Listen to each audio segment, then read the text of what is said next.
Hello and welcome to the Mastermind, Body, and Spirit Show. I'm your host, Matt Belair. Today's guest is a graduate of MIT and Stanford.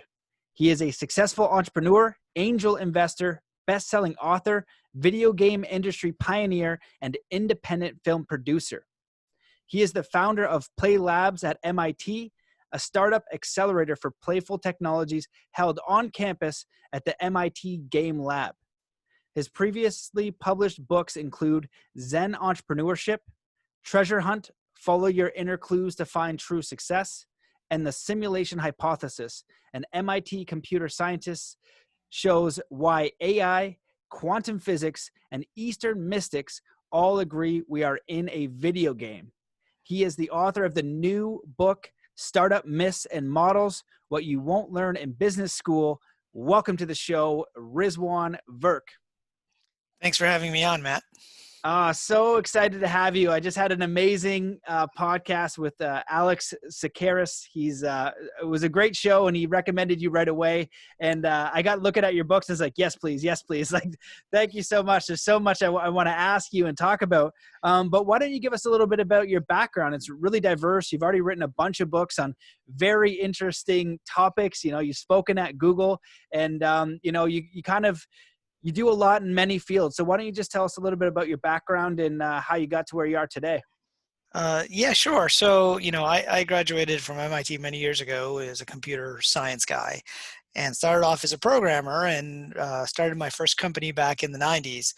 Went through this process of raising venture capital. Everything seemed to be going well.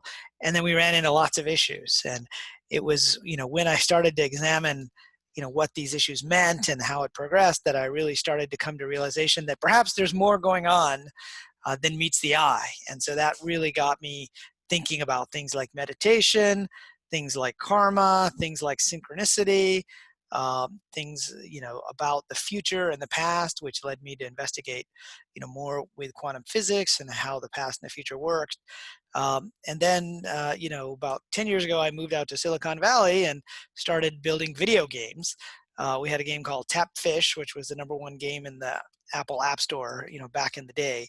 And we ended up selling that to a big Japanese company. And after that, I became an investor and started to work with a lot of different entrepreneurs to show them, how to kind of build their companies up from the ground. And I started to notice again and again that, personal issues would always make their way and kind of manifest themselves in the business world, whether they wanted them to or not, whether they were aware of them or not, in terms of internal and external patterns. I ended up starting this accelerator at MIT called the Play Labs, just so that I could work with groups of 10 entrepreneurs or more together at one time. And then last year, I wrote the Simulation Hypothesis, which was kind of bringing together my interest in video games, science, mysticism, and how it all ties to this big metaphor that we're all living inside a video game. So that's kind of an overview of my career there.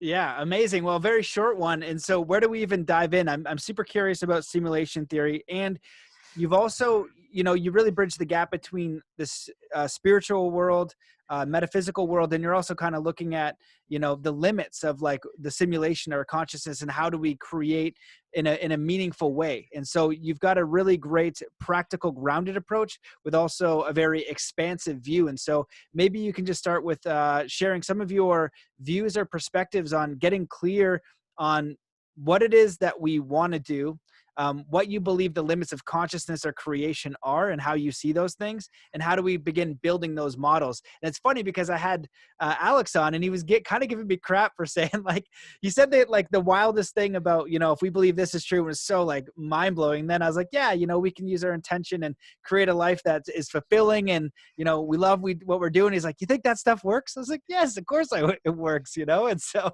I'm wondering if you can kind of start speaking on those topics. Sure, that's quite a bit there.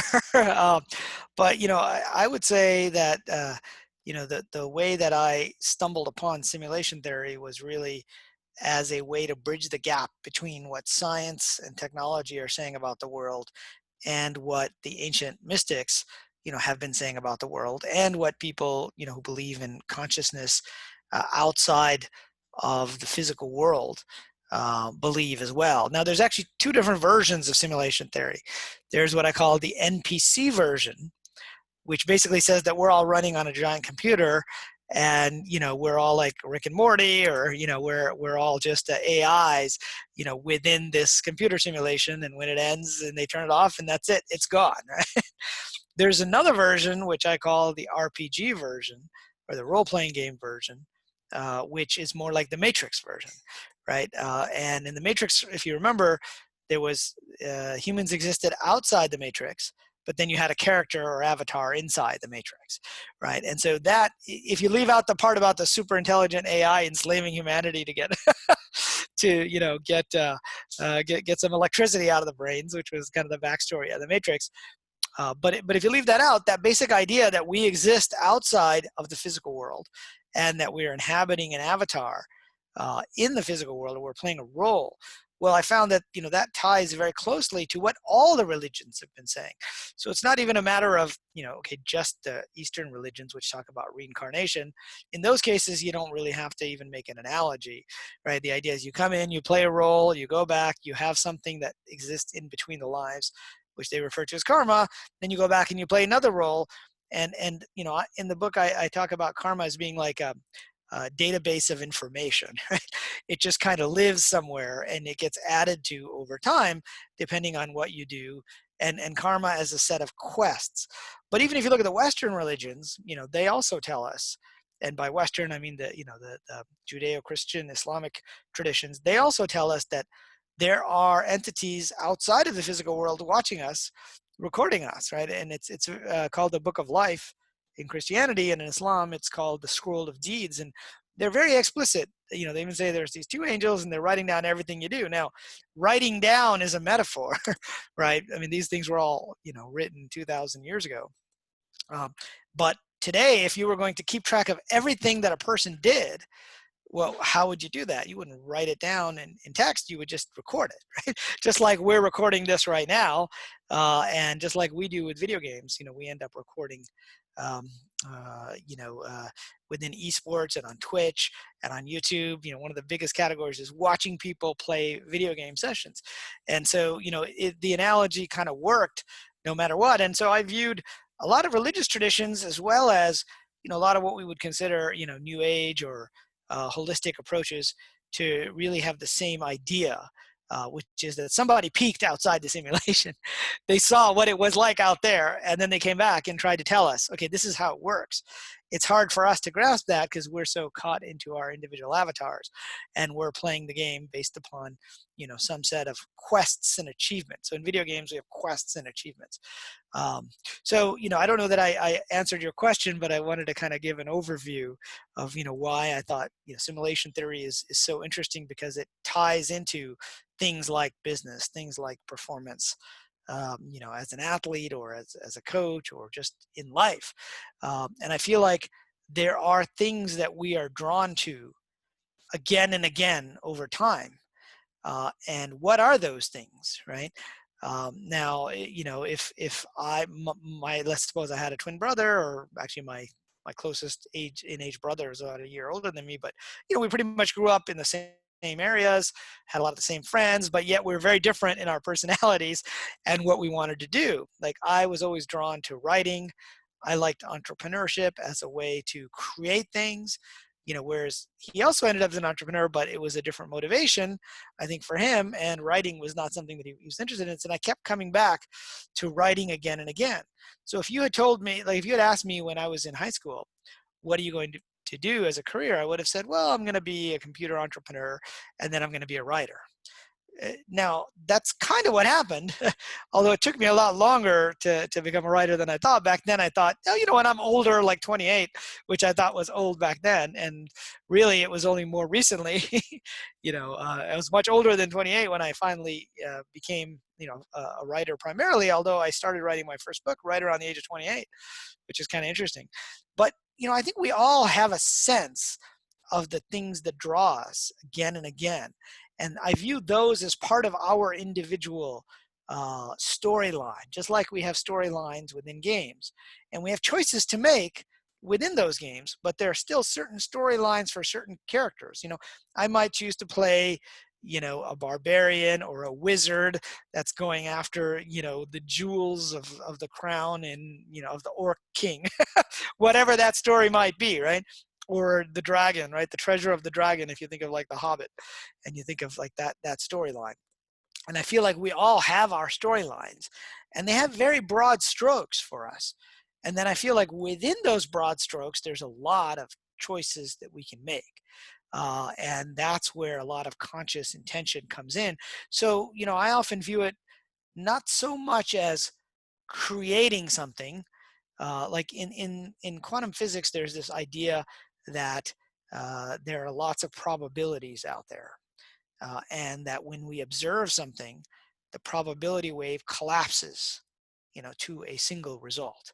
And so, the most famous example of this is Schrodinger's cat, where, the cat is either alive or dead, we think, inside a box, and we don't know. And common sense tells us it's one or the other. It can't be both. But quantum physics tells us that's not correct. There are actually two probabilities out there. The cat is dead and the cat is alive, and both of these exist in quotes, because what does that mean exactly? We'll come back to that later. But that when we make an observation, we unlock one of those possibilities. And so, if we think of the possibilities that are out there before us, I think we have certain things that are more probable than others. I mean, you're obviously attracted towards athletics and martial arts, and, that's an area that you felt drawn to probably all your life, right? If I'm not wrong. I tend to spend more time writing and programming computers, which is those are very non-physical activities, right? So, yet we're both looking at ways to enhance and improve our performance. And so, that's actually how I got into meditation was, hey, will this meditation stuff help me, focus more and be a better programmer and a better entrepreneur?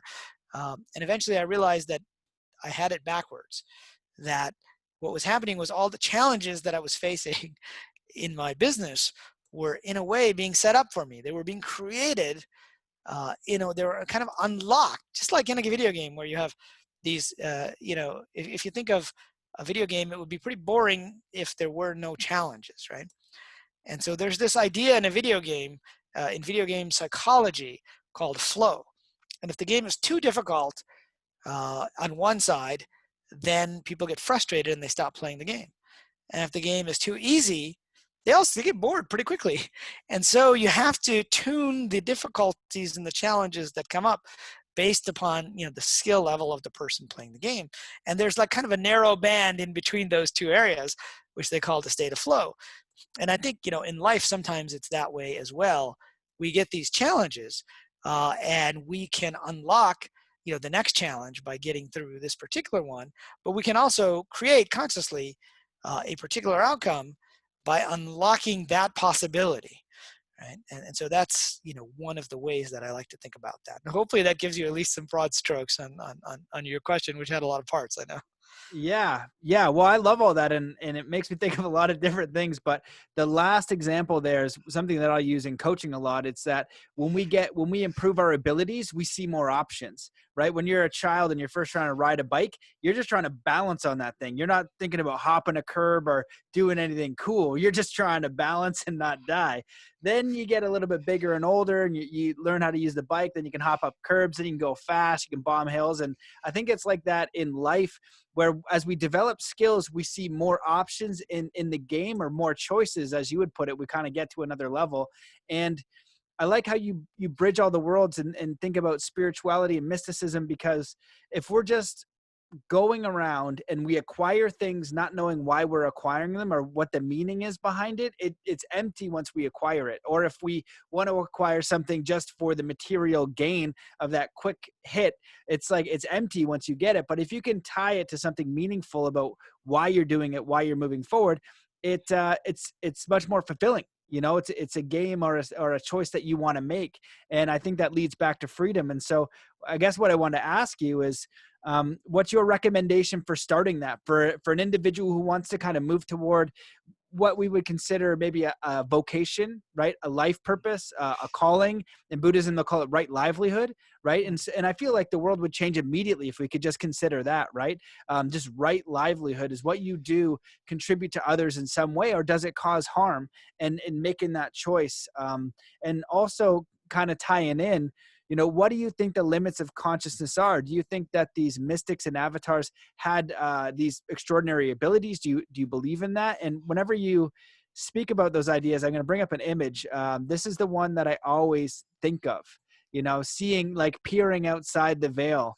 And, Yeah. people have spoken about that in mysticism and their great books on whether they call it the oneness, the Tao, the, supreme consciousness, God, whatever the case is it possible to access those states of mind to create more, not immediately, but in a more flow? Because I don't think we're supposed to reach the God state personally, because it'd be no fun if we just instantly manifested, right? It would be no Right. fun. The video game would be too easy. But over Yeah. time, right? If we pick a Yeah. meaningful goal over time, that's when we do extraordinary things as humans. And I feel like most people just want that instant gratification. And I know that I do, and I did. And now, as I'm getting older and maybe a tiny bit wiser, I'm like, oh, if I can dedicate 5 or 10 years to this goal and it has meaning, that's something that, I can use all these tools to create. So again, that was a lot. What do you Yeah. think? Yeah, well, let's break it up into a couple different pieces, but picking up on what you said at the end there about instant gratification, and yeah, too often I think people want the universe to be, this kind of vending machine, right? You put in the intention and out pops what you want. But I like to use the analogy, and this works for our personal lives as well as for our career, and if we are running a business, for our business as well. And I like to think of it as an adventure, right? And using the idea of the hero's journey, and Joseph Campbell had all the stages that he laid out of the hero's journey, from the call to adventure, crossing the threshold, the road of trials.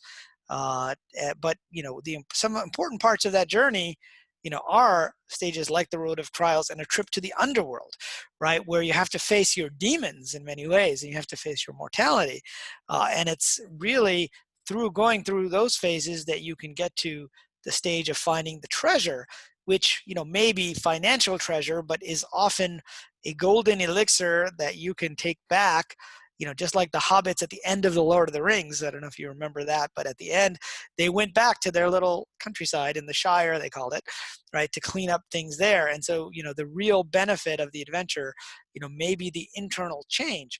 And I also like to use the imagery of an Indiana Jones film, like Raiders of the Lost Ark. Right now, what kind of a film would it be if he just got the map at the beginning and it said, here's an X, okay, go get the Ark of the Covenant, that's it, movie's over, right? Well, it would be a very boring film, right? So what happens instead is that there is this overall kind of arching goal, whether it's the physical Holy Grail or it's the Ark of the Covenant, but then he finds a clue and he has to follow that clue. And where does that clue lead him?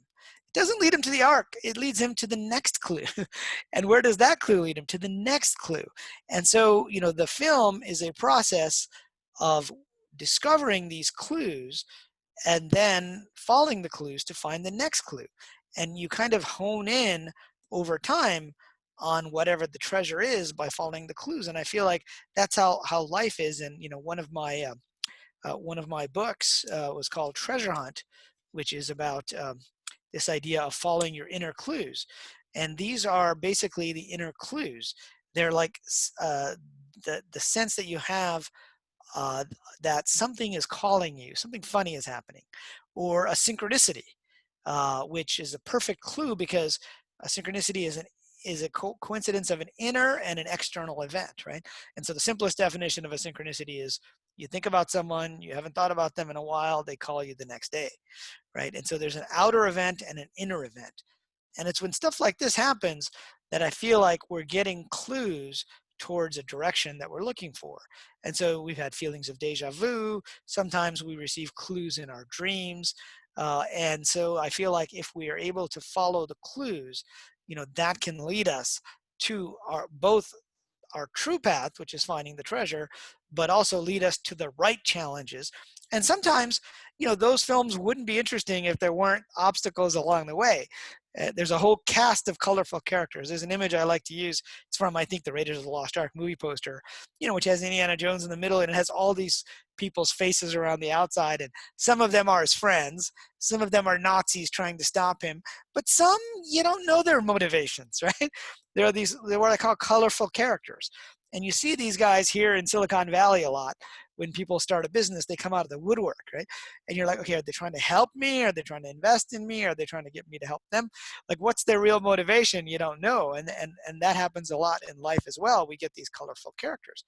And so, I think these little clues are a great way to bridge the gap. And one of the things that I did in writing the simulation hypothesis was I interviewed Tessa B. Dick, who was the wife of Philip K. Dick, the science fiction writer.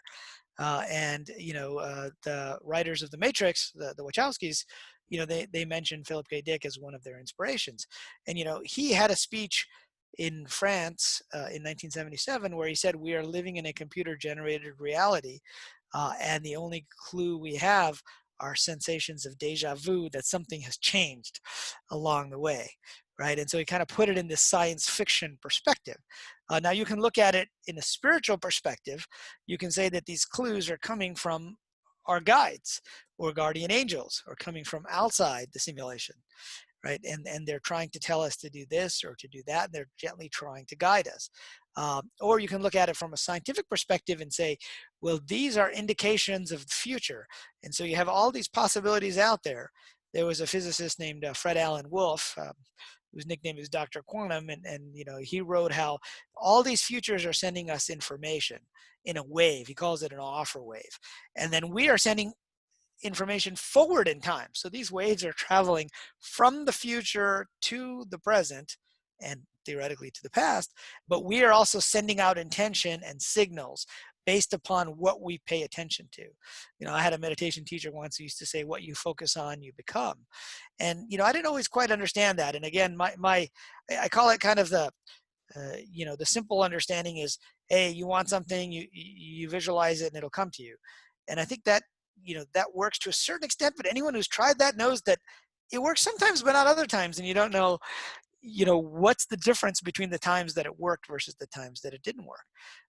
And particularly when you have to do it over a longer period of time, I think it's a little more difficult to draw the connections. I think it's a little bit easier with sports because performance is right there, right away whether it worked or it didn't work within, a minute or an hour of doing the visualization, right? But, if you're visualizing, creating a book, right? It could take years to write the book, right? And sometimes, some of my books, including my recent one, Startup Myths and Models, I thought of the idea in 1997 after my first company, and I wrote drafts of it. And sometimes what happens is that the universe gives us clues which indicate direction, but not necessarily timing. So it's almost like the future is calling to us, but that we don't know if that future is 1 year away, 2 years away, or in my case, 20 years away, right? I ended up rewriting that entire book over the last couple of years when I was running the startup accelerator at MIT as a way to kind of provide a textbook for all the entrepreneurs who were going through it. And so just now, this year, just last month, it was published by Columbia Business School Press. The subtitle was supposed to be called What You Won't Learn at Stanford Business School, but they ended up taking the Stanford out of there because they're like, well, we're Columbia and we can't take pot shots at Stanford. I was like, okay, fine.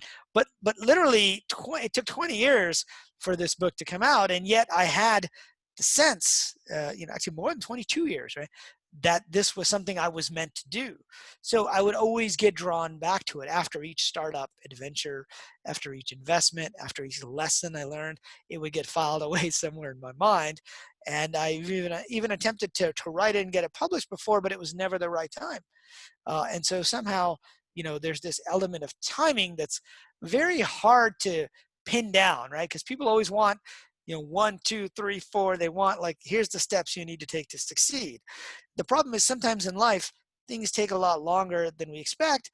And there's a formless quality to what I call appropriateness.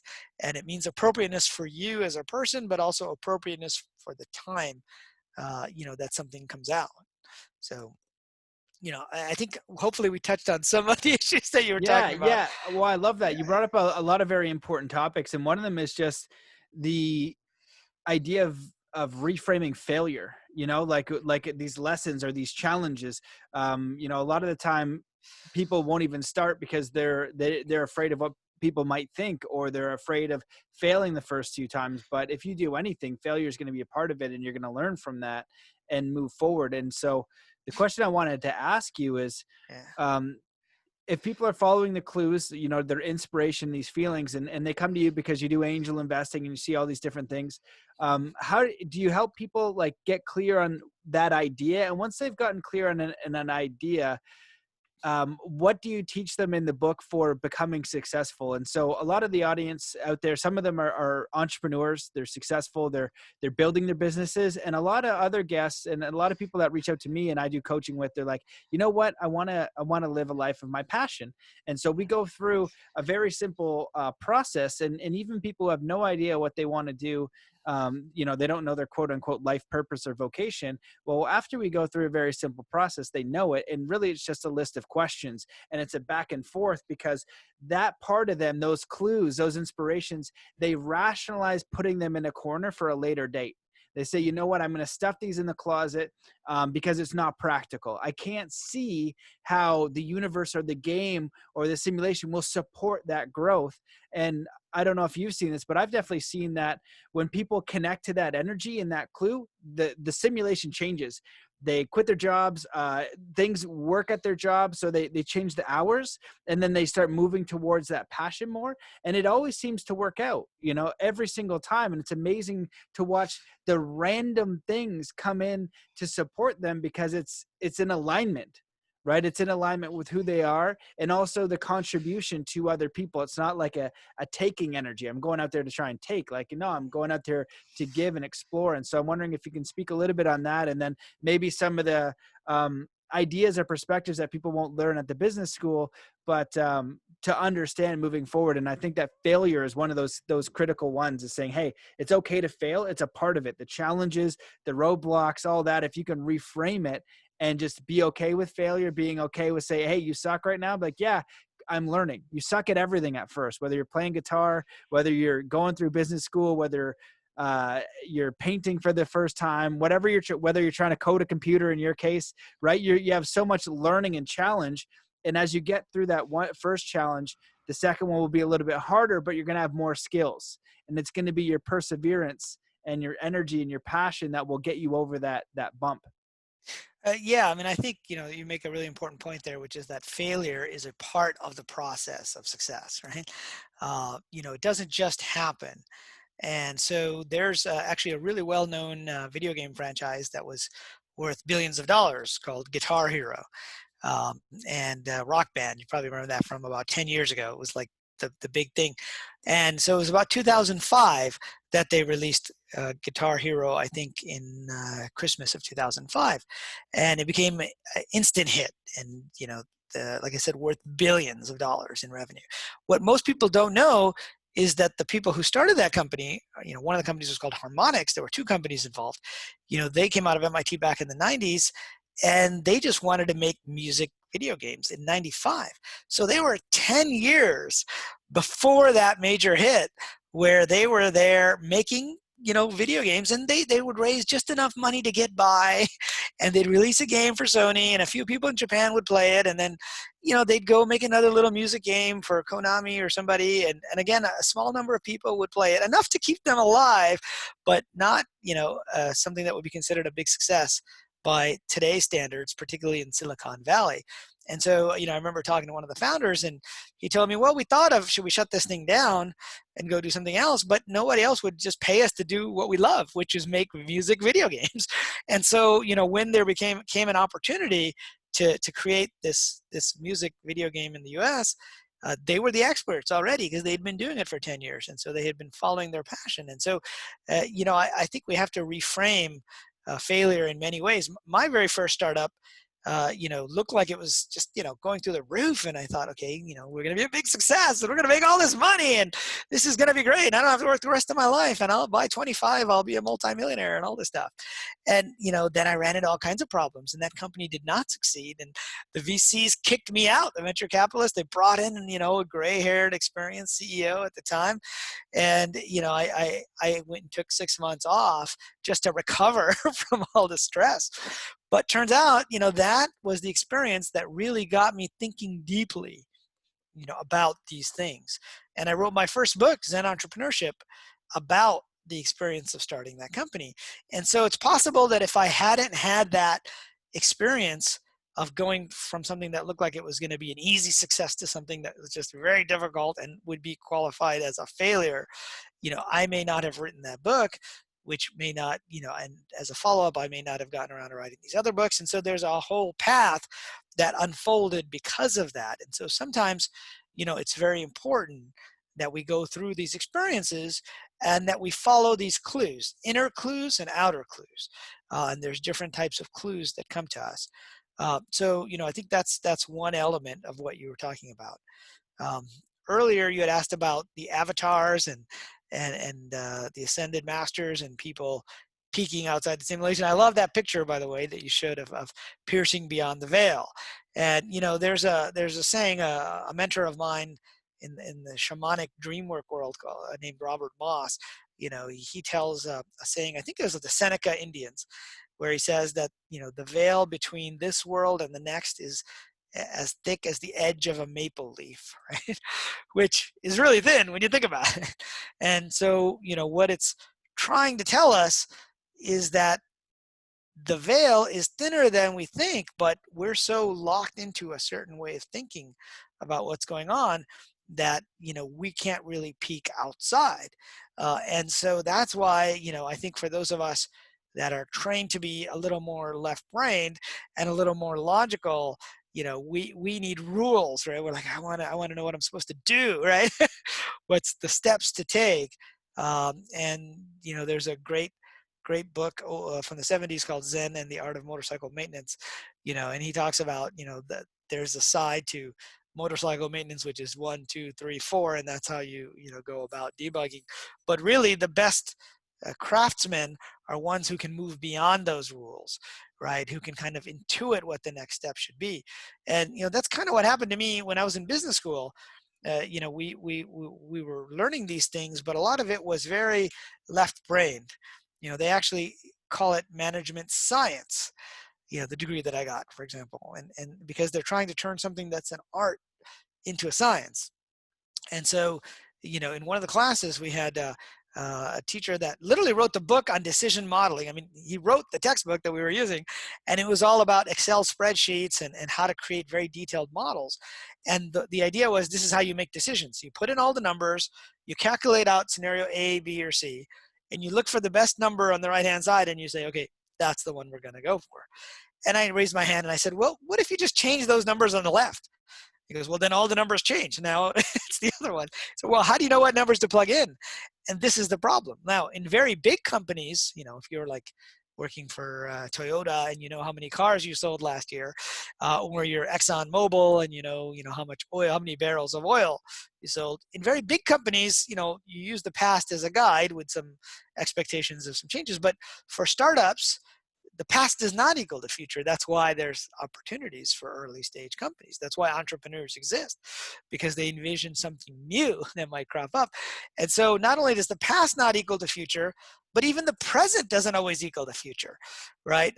It may be that something is really hot today as a technology area here in Silicon Valley, but it may not be tomorrow. And then day after tomorrow, it might be as well. And so things change. It's like during the dot-com days in the 90s, right? Everyone wanted to build a website and then everything crashed. And so you can't always make assumptions that the way things are today is how they're going to be in the future. So how do you predict? And he said, well, that's where you got to use your gut. I said, oh yeah, the professor said that. Now they call it pattern matching, right? From looking at it from a conscious perspective, but I call it intuition, because and I've seen this with many of the most successful entrepreneurs, where if you just logically analyze something, 9 out of 10 people would go a certain way. but they go a different way. Why? Because their gut is telling them that there's something else over here that I'd like to go after. And I think that's part of what makes a great entrepreneur. And so this ties back to our idea of clues and how we're navigating. But I've gotten kind of into the practical related. We started off by talking a little bit about some of the masters and kind of piercing outside the veil. And one of the traditions that I've spent a lot of time studying is within Tibetan Buddhism. There's a tradition where they talk about the 6 yogas of Naropa, right? And Naropa was a Buddhist master in India back in, I don't know, 10th century, 12th century, something like that, a while back. And there was a Tibetan master named Marpa, who they called the translator, who trekked over the Himalayas back in those days, right? When you basically had to walk through the snows, eventually found Naropa and learned his teachings and brought it over the mountains, to Tibet, where it's survived to this day, because a lot of those Buddhist traditions in India have kind of vanished over time. But so he preserved, and these were like 6 different ways of kind of helping you to understand the illusory nature of reality.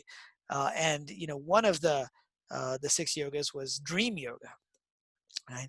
And so the practice was kind of like what we call lucid dreaming today, although that was only part of it, because there was a spiritual significance.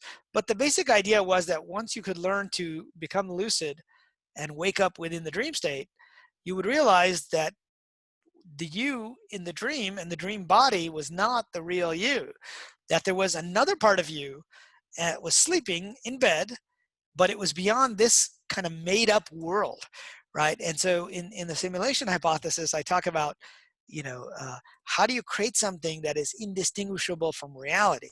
Now, originally I put my technological hat on and said, okay, how would we build a virtual reality that's indistinguishable from reality? And a few years ago, I was playing ping pong, virtual ping pong, with this VR headset on. And it was so real that I forgot that there wasn't a table. So I actually tried to put the paddle down on the table and lean against it. I almost fell over.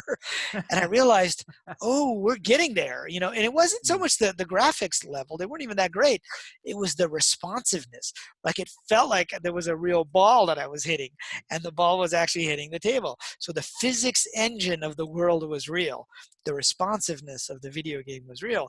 And so that's one of the things that led me to write this book from a technology perspective, was how do we get there? So I laid out 10 stages of technology that we would need to get to, including brain-computer interfaces, where we beam in signals to the brain, just like in the Matrix. If you remember when Keanu Reeves' character Neo wakes up, he had a wire into his cerebral cortex. And whether it was the Matrix or it was a smaller simulation, a mini simulation, like, oh, I know Kung Fu, now I'm playing Kung Fu, right?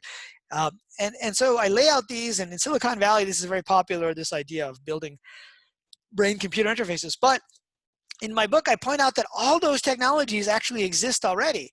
It happens every night when we go to sleep and we dream.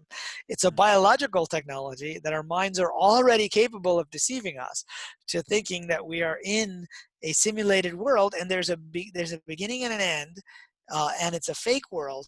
And now if you expand that to think of a multiplayer fake world or simulated world, like a World of Warcraft or Fortnite, which is very popular these days as a MMORPG, massively multiplayer online game. And there are traditions, where there's shared dreaming. But so dreams, have been used as a metaphor for reality for thousands of years. And within the Tibetan dream yoga traditions, once you learn to recognize that everything around you is illusory, you can start to manipulate it. You can change things in the dream. Now, it's a lot easier in the dream state. Those of us that have tried lucid dreaming know, we can have lucidity tests. For example, my lucidity test is to fly. So if I can fly right now, then, I'm probably in a dream and we're not really having this conversation in physical reality. Fact is, we're having it in virtual reality anyway, because the bits are being transferred over the internet to you, right? You're not actually hearing my voice. You're hearing a reproduction of it using technology and bits. But, you can change things in the dream state once you recognize that there's another part of you and you realize the illusory nature. And so that is used as a way, not just a metaphor. So it's a powerful metaphor, but as a kind of awareness to recognize that what we call the physical world is but like a dream that lasts for a short period of time in the overall scheme of things, and that there's a part of us outside this world, and that there are rules, and it's not quite as changeable as the dream state, where I could just make my laptop levitate. But if you remember in the Matrix, they had this idea of the spoon bending, right? And there was that little kind of bald monk boy who said, remember, there is no spoon, right? And and so I spoke at Google last year when the simulation hypothesis came out, and I was talking about the computer science, and I was talking about the quantum physics and AI, and that stuff was all great. And I started talking about the religions, and people were polite. And then at the end, I said, do you realize just last week there was a spoon bending party over at the Marriott at the Ions conference, and I showed them pictures of like 20 people with bent spoons in their hands, and they were all like, what are you talking about? There's no way that these spoon bending is fake, blah blah blah. But it was because they're stuck in a view of reality. They don't realize that there is no spoon, and so there are ways to manipulate it, and certain things are easier to manipulate than other things. They did research on psychokinesis at Duke University, and I remember meeting some people that were there, and he was able to move paper clips without touching them. And first I thought, no, it must be ridiculous. You must have been doing something else, right? And I realized, there are certain things that are easier, but they're still sporadic. And it's easier to do in groups sometimes than with other people. And so I decided to attend a spoon bending party myself not that long ago just to try it out. And I realized, these people weren't lying. I mean, there are pictures that we have where now it doesn't work exactly like in the Matrix where you just sit there and look at it. What happens is there's a period of time where the spoon becomes pliable and you can actually bend it using your finger very easily, and then it stops, and then you can't bend it anymore. And so how do you get to that point of pliability? Which leads me to believe that there are ways to soften up things based upon our intention. As long as they're kind of part of our overall storyline, I believe those are things that we can change along the way. So I think we started with this idea of ascended masters.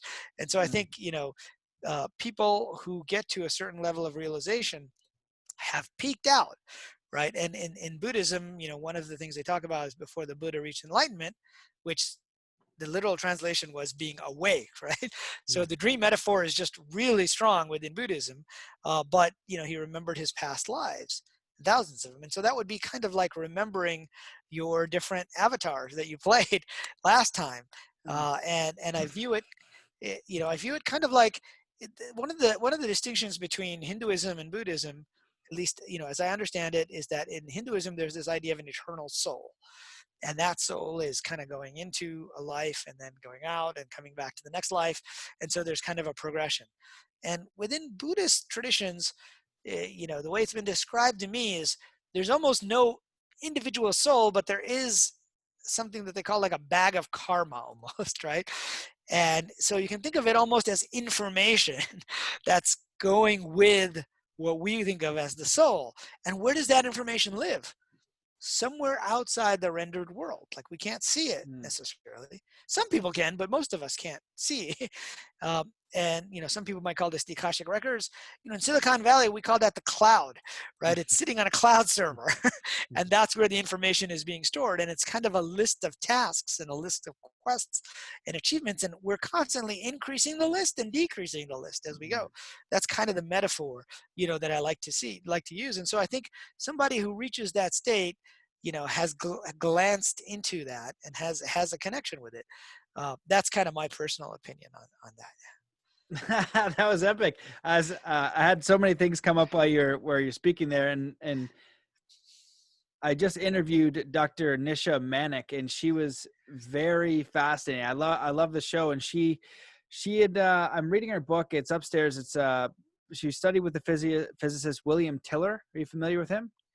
No, I think I've heard the name, but I don't. Yeah, I never heard of him. I think he's actually at Stanford. I think Okay. that's what she said, Stanford or Harvard, one of those. And what she was talking about is this mystical experience that changed her life from when she viewed a relic of the Buddha. And she had like this mystical experience of going to see it, and basically the Buddha and these other people appearing, these other masters appearing. And that's why she went into physics and did all these other things. It's a pretty wild story. And so it just reminds me of like breaking the simulation in some sort of way, because even for me, thinking about psychokinesis or spoon bending, because I've studied magic, I think of Uri Geller, who, you know, lied to people, and he's like, oh yeah, we're going to do this. And he does a magic trick that you can't figure out, but some people can. And that's almost like, it kind of makes me think about Star Trek now, where when you're so far ahead technologically, you'll think it's magic. And so that could also be in your consciousness. It could also be in your capabilities, because we do have this incredible intelligence that we're connected to. And when you speak about the cloud or the Akashic records, I think about like the information of the universe, and how we're a conduit to that. And I feel like whether it's the ascended masters or people or human beings, we all have access to greater information. And it might be great to bend the spoon, and that might be where we go, right? That might be within our capabilities and where we go. But what it's showing you is like the intention to create, right? And so I feel like a lot of people, sometimes they get distracted on, I want this thing because I have the power and now I'm, you know, doing this. But if you take that energy and you say, okay, what is it that I want to create in a fulfilling way? Be willing to overcome those challenges and roadblocks and apply that same principle, you know, connecting to that universal intelligence, the cloud, Akashic records, as you are the creator. And as you visualize and apply these techniques that are from ancient religions, ancient mysticism, and then you're building it. You know, you're calling in those boxes in the game that you need for the resources, you know, and then you try really hard and you get stuck, right? And then you're moving around this level, you can't figure it out. And then you kind of peer here, and then now you've got a whole new set of tools, or a person comes in and you say what you're doing. And it's kind of like the universe, you know, guiding you as if you were designing the game, and you see that Matt's stuck. And I'm like, please, universe, I'm stuck, right? And you're like, well, here you go. And that's kind of how I imagine I'm linking the worlds of spirituality and the stuff that I read. Like I got, I think, I don't know if you've read this, but the Bhagavad Gita as it is a very fascinating book, and the Tao Te Ching as well, because I've been looking at these ancient texts for how to navigate. Actually, and then the third one I have is right here is the Art of War. So I'm reading all of them. I'm reading these two; they're easier, and I'm kind of peering through the Bhagavad Gita because it's a little bit deeper. But to navigate this challenge, right? We're in a challenging times, and I'm trying to figure out a meaningful what I can do in a meaningful way to help, while I understand the negative forces that may be influencing this. And so where's that bridge of creating? Like if a storm is coming, I spend some time building the boat, and then I'm cool because I now have a boat and I can put other people on the boat too. So it's been a philosophical debate for me lately. And what I wanted to ask, because I feel like we're kind of moving in that direction, if we're picking something meaningful, you work with a lot of entrepreneurs, you know, you've seen a lot of success. You're in Silicon Valley, you see, you know, the mix of ego and people just, you know, and you see the hardcore analytical, they probably can't get their mind off the screen and computer. And so how would you suggest, or give some principles to somebody who wants to look into entrepreneurship, start to find those inner and outer clues and say, you know what, I got an idea. How do I start? What are some principles that I can apply to ensure that I'm successful, or giving myself the best chance of success moving forward in the entrepreneur space?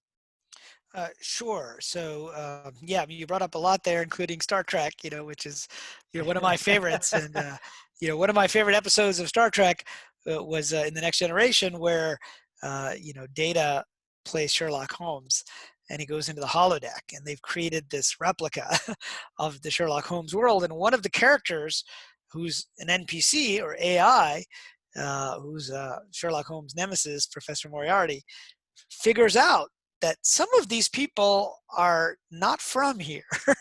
They're from outside, you know, what is the holodeck. He doesn't know it's a holodeck. They're from the rest of the Starship Enterprise. But I think that, you know, that there's this idea that in Star Trek, you can create what looks like matter from information. And there's a replicator where you can create, you know, a cup, right? Or you can say tea Earl Grey hot, and it'll just create it for you. And we're actually going down that path because we've got 3D printers now, and 3D printers can print with different materials. It used to be just this kind of gray plastic epoxy, but now, you can use 3D printing with metal, and there's 3D printing with, living cells. They're not all combined yet, but at some point, you start to see the convergence of information and matter. And in fact, in physics, the more they look for this thing called matter, the more they can't find it, right? It's like, where is it? Is this table, real? Well, if you zoom in, it's mostly empty space, and there's atoms, and you zoom in the atom, and it's mostly empty space. And then you zoom in to where the electrons are, and you say, where are these electrons? You zoom in on the protons, and then you go in. And what they found at the very bottom level is that basically it comes down to, there is no such thing as called matter. There's just properties of matter, and which is just information. And so there was a famous physicist named John Wheeler who worked with Einstein. He was at, I think, Princeton's Institute for Advanced Studies. And, he, in the 80s, he came up with this phrase that called it from bit. He said, everything that we think is an it, a physical thing, is actually bits of information, because at the bottom level, that's all you could find when you get down there. And he said physics went through 3 phases in his life. At the beginning, they thought everything was a particle, so they thought everything consisted of solid matter. And he said later they thought everything was a field of probabilities. And then eventually he came to the realization that everything is based on information. And so, there's that underlying idea now in physics called digital physics, that the universe is like a hologram, where the amount of information is determined by the surface area, like in a black hole. The amount of information is determined by the surface area. And you can lose information too. And if you can lose information, then you can't be sure about the past. So now we get into very troubling ideas of, did the past really happen, right? I was on Twitter talking about the simulation hypothesis the other day, and there was this kind of well-known actress, Sarah Silverman. She's been in a bunch of different shows, and she said something about the simulation hypothesis. And so I was like, oh, it's kind of cool to see her tweeting about it. And she said, oh yeah, I'm a big fan of last Thursdayism. And I was thinking, last Thursdayism, that sounds familiar. And I looked it up, and it was basically the idea that the universe was created last Thursday, or last Wednesday, or whatever day you happen to like. But it's basically similar to this idea of false memories. And how do you know that the past is what you think it is? Now, we've gone far afield from your entrepreneurship question, but I was trying to talk a little bit about the first part of the question, which dealt with kind of information. And, if the whole universe is information, if the past is even changeable, and there's actually evidence that there may be multiple timelines, this is a whole nother area we'll get into in a little while, then there may be multiple timelines in the future as well. And so remind me to talk about that in a minute. But as we kind of bring it back to entrepreneurs, and how can people use it to find something that they're passionate about? And I always tell people, follow the clues, use your intuition, but you have to use the left and the right brain, right? You can't just use the right brain. I mean, if you just had a dream about Italy and you say, okay, I'm going to wake up this morning, I'm going to quit my job and move to Italy. Well, that may not be the wisest thing to do, right? But it could be a clue and a direction that you should start looking into. Look at places in Italy where you might want to go. What might you do there? And then eventually, like you said, somebody comes in that can help you. There's like all these things that happen, right? Circumstances kind of rearrange themselves, and people come out of the woodwork that validate the clue. Right. And so, that's an important part, is to be able to use both of those. I think some people are too right-brained, where they're just totally intuitive, but they don't always make it in the world because they're not super practical. And then there's people that are so left-brained that they get locked into their patterns of analysis, like I talked about earlier. And the fact of the matter is that if analysis worked, then there would be no entrepreneurs and no new companies coming out. Because the big companies do analysis all the time. I mean, they got people on their payrolls who are MBAs who just put together spreadsheets. I remember a friend of mine was at General Motors, graduated in the 90s like I did. And, when the Prius came out back in, was it 2005, I think, the Toyota Prius is a hybrid car. He said, oh yeah, we looked into hybrid cars and electric cars, and we did the spreadsheets, and we realized they don't make any sense. So that's why we didn't do them. Turns out GM did have an electric car, and they shut it down, right? Back in the 90s. But this is why there's an opportunity for entrepreneurs, because an entrepreneur might have the intuition, like Elon Musk did with the Tesla guys, the founders of Tesla, that he funded and then later became CEO of, that there is a market for electric cars. Now, I don't recommend going in the electric car company, electric cars as a business, because in Startup Myths and Models, my newest book, I talk about how startup markets evolve over time. This is true of mobile games. So when I did a mobile game, Tap Fish, it was in 2010. It was in the early days of the App Store. So, practically speaking, it wasn't that hard to get a game built, and it wasn't that expensive to market a game. Today, there's games like Fortnite and Pokemon Go with like 100 million downloads. I mean, you would literally have to spend millions of dollars in advertising to succeed. So what's happened is that market went from a very small, nascent market to a very mature market with multi-billion-dollar players. Now, I grew up in Detroit. I was just talking about cars. Well, back in the 20s, I used to always wonder growing up, like, why is there Buick and Oldsmobile? Why isn't it just GM? And why is there Dodge and all these brands? And I realized later, as I became an entrepreneur, so these guys were all garage entrepreneurs, Mr. Buick, Mr. Oldsmobile, whatever, they each built cars in their garage. It could be done back then because it was a new enough industry. And then eventually they got consolidated, and these became the biggest industry in the world for a while, the automotive industry. That's why for Elon Musk to tackle it, he needed $190 million of his own money plus $300 million of the government's money. Now, that's too much for most of us. So, what I suggest is to find a market that is a small market today, right? Some people say, I'm going to build this thing that everybody needs. And I say, well, why don't you focus on building something that a small number of people need? Why? Because that's probably overlooked by the big guys. So you can, and it's something that calls to you. So if you have that need, your intuition will be very strong, that there is a real need here. And then, now what you don't want to do is follow your intuition into a market that's declining. So you want a small market that's getting bigger, not a big market that's gotten small. You don't want to go out, like there's a great South Park episode where they decide to buy a Blockbuster video for $10,000. He's like, wow, I bought the whole store for $10,000. Of course, nobody's renting videos anymore. So you don't want to be that guy, but you do want to be the guy who started Blockbuster back in the 80s, right? So, you want to find a small market that you are intrigued by, right? This is, in my opinion, the most important thing. This is where we bridge the gap between intuition, your life purpose, your passion, and what you might do from a practical sense. Is it something that you think about day and night, right? Because it does I'll be honest, it takes a lot of work, right, to build a business up and to make it successful, particularly in the early days. And so you've got to have a sense for it. And I've seen a lot of failures as well. So I've seen lots of successes, and I've seen many more failures in the startup world. And it's just just a fact that 90% of these businesses fail. So you want to find something that gets you up in the morning and you're like, oh, I can't wait to work on this. I'm really excited about this. That's really how it should be.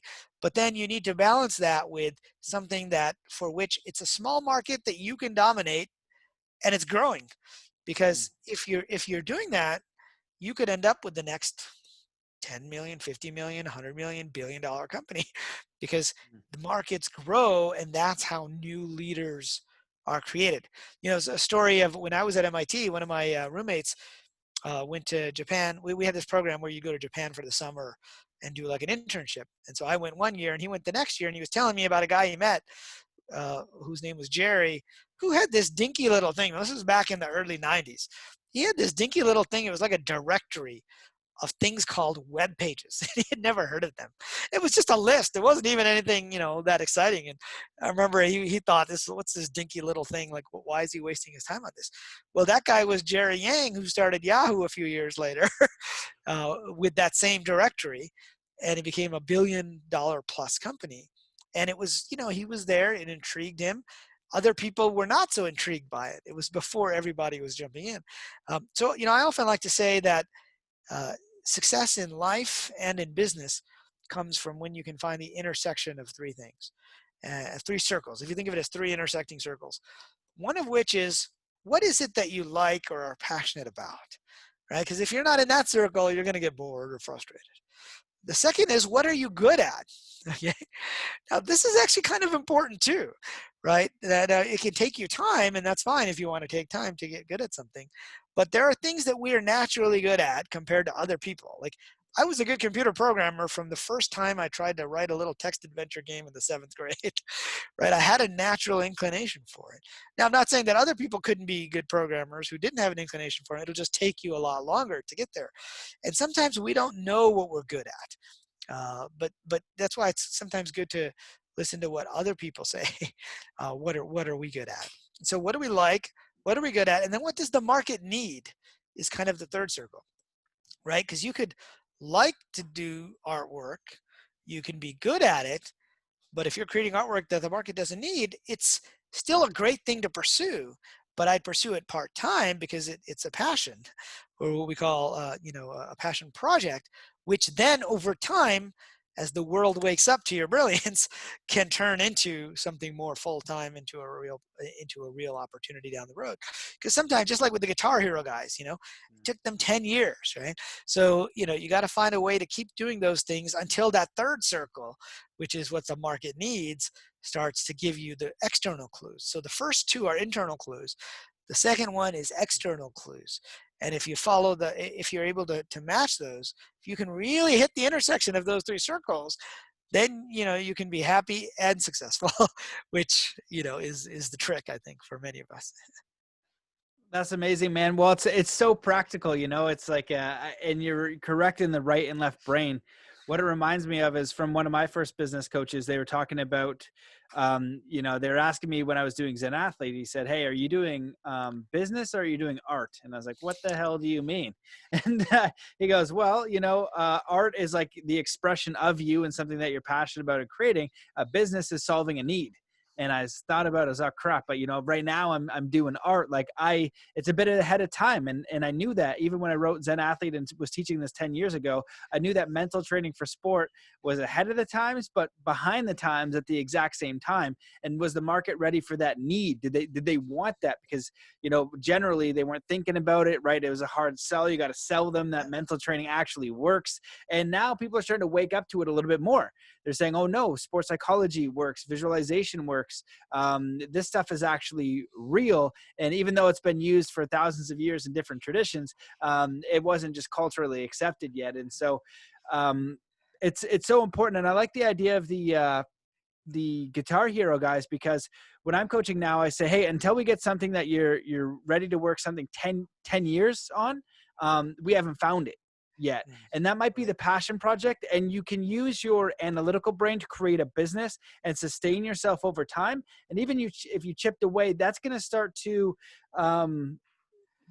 add weight or financial reward. So it might take a while, right? Like if you're thinking of weights and scales, you've got your business and you're doing insurance or whatever, and you start working on your passion project, you get your first couple bucks, you get better at it, you go and go and go, and then there's going to come a time where you can commit full time to that. And so you're really right about seeing it as in a practical way. And just the problem is so many people, they don't consider the passion part. They don't think about that entrepreneur path, or like you said, when you use the Italy example, they're like, oh yeah, I'd love to go to Italy. And then that's it. And if they just add, I just did Stephen Kotler's, one of Stephen Kotler's courses, and, just talked about 4%, just improving 4%, but also chipping away at the things that you're passionate about a little bit each week. So maybe it's half an hour every night or 20 minutes a day. And the problem is people give it a hard 0. Right. And so if you did 20 minutes a day for 6 months, it's going to change your whole trajectory for how you go and what you do. And then that might flow into 30 minutes, an hour, 2 hours. Then before you know it, once that energy of passion comes in, you're going to be done your job and you're going to be working 2 or 3 hours on something that you're passionate about. But if you don't have that love for it, if you don't have that, curiosity and that drive, and you're not following the clue, you're just going to kind of be, let's say, like creating life by default. It's just going to give you what it gives. And that's that. And I think that in our life here, we do have an ability to create our reality. And I was just talking to one of my best friends, was visiting, I hadn't seen him in a while. And we really just did a deep dive on a conversation of the idea of intention versus surrender, because in this life and the simulation, it's so big. We only know a tiny bit of a tiny bit, the information we've had, and then we forget it and distort it and manipulate it in our own minds, right? And then it changes and adapts, and we make these new discoveries that make the old ones obsolete. So we only know a tiny bit, but we do know our intentions and we do know our intuitions. And so if we can do that and not and surrender the result, I feel like we're in a very powerful creator space.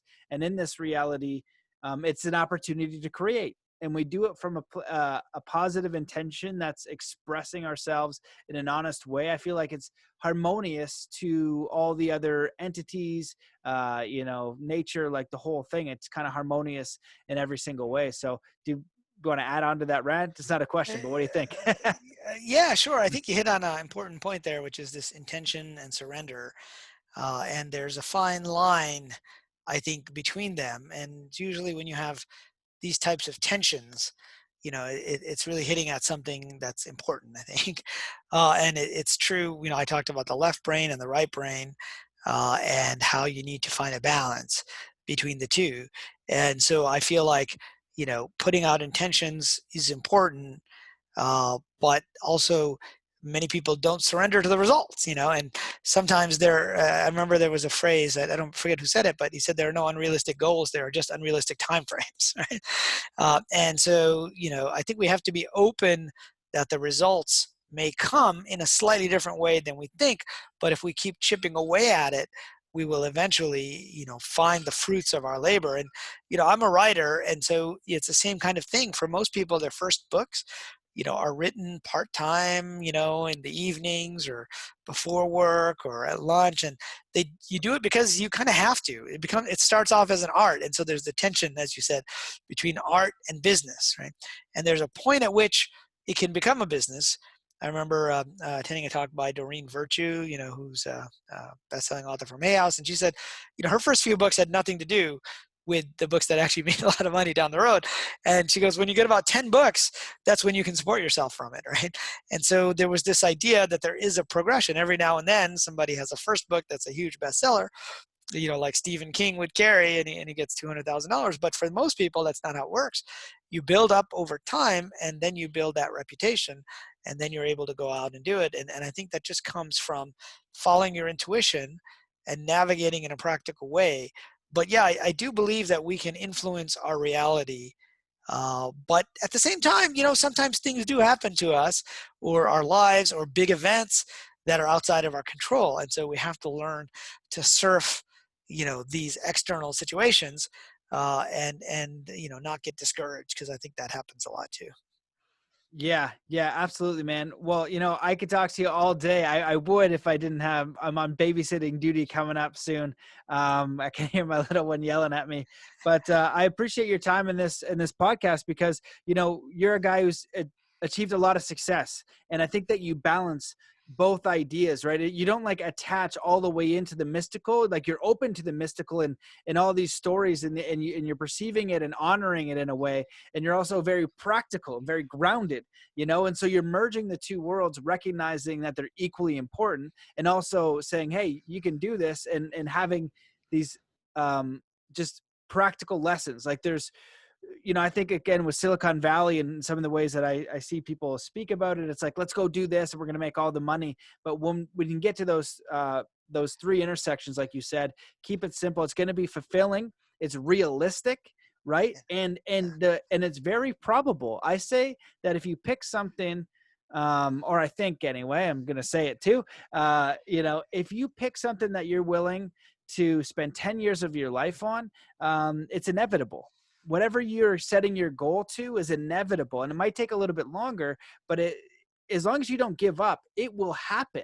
And so if it's just a general direction, like you go, okay, Italy, then you're like, oh, well, what part of Italy? Okay, what do I want to do in Italy? And all of these things are clues from who you are. And there's always a space in the simulation for you that's perfect for you. It's just exactly for you, and you can build it. You can, in this simulation, you can make your own staple, right? And it doesn't have to be, I think it's with the right intentions, right? It's like, I'm only doing this to make a bunch of money. You can do that, and you can be successful with it, but if that's your motive, you're probably not going to be as fulfilled if that's just what you're doing it for. But if you can kind of merge in, like, I love doing this, I would do it anyway, and I want to be able to support myself and make good living from it. That's great, because I'm doing something that I enjoy, and it's your life. You know, you want to enjoy your life. You want to have an impact. You want to have these different experiences. So that's just a bit of a rant. You want to add it on any of that? Yeah, sure. I mean, I like your 10-year rule, Mhm. because that is a good way to think about things over the long term, right? And to think about the direction that you want to go in, and then you start to hone in. There's a saying about being a pilot where 90% of the time the aircraft is actually off of the route, and what it Mhm. means to be a pilot is just to keep putting it back on the route and to keep kind of honing in on where you're going. And obviously it helps to have a a destination in mind, right? I kind of agree with that just because something seems formidable doesn't mean that it can't happen. It's just that you have to keep at it until the circumstances kind of work themselves out for you. And by doing a piece at a time, you can get closer and closer, to that goal. And like with the simulation, in a video game like Minecraft, I can just, create whatever I want, or Second Life, which was kind of a virtual world, you can just create what you want quickly. But in the physical world, things may take a little bit longer, right? Building a house is not something you can do in 2 hours, right? It takes, it might take a year to get all the plans and get all the materials and get all the contractors lined up. Similarly, creating a part of your life, if you think of it that way, there has to be some purpose for it, I think. And I used to wonder about this, because for some people, things will just happen, boom, automatically, without them really working at it at all. And for other people, it won't happen so quickly. And I started to wonder, what's going on here? And it happened for me too. Sometimes things would just magically happen, and other times I'd have to work at them over a long period of time. And I think, and so I started to question, what is the difference? Is it all random, or is there some order to what's happening here? And this is where I think the whole simulation and video game idea comes up. It's that we're here to have different experiences, and if we're meant to have a particular experience, if it's appropriate, whether it's a quest or an achievement or karma or something we're drawn to, or a person, right, that we're automatically drawn to the first time we meet them, right? Some people would say that's a past life connection. Some people would say it's random. But whatever you say, they're experiences that we're meant to have. Then circumstances rearrange themselves quickly. But Mhm. as I said, sometimes the clues indicate direction and sometimes timing, but rarely both. And as long as you're okay with that, that some things may happen over a long period of time, then you'll be in good shape. Amazing, man. Yeah, super well said. I definitely, again, I just enjoy your view on it, because you're somebody that I think a lot of people who want to be a successful entrepreneur, right?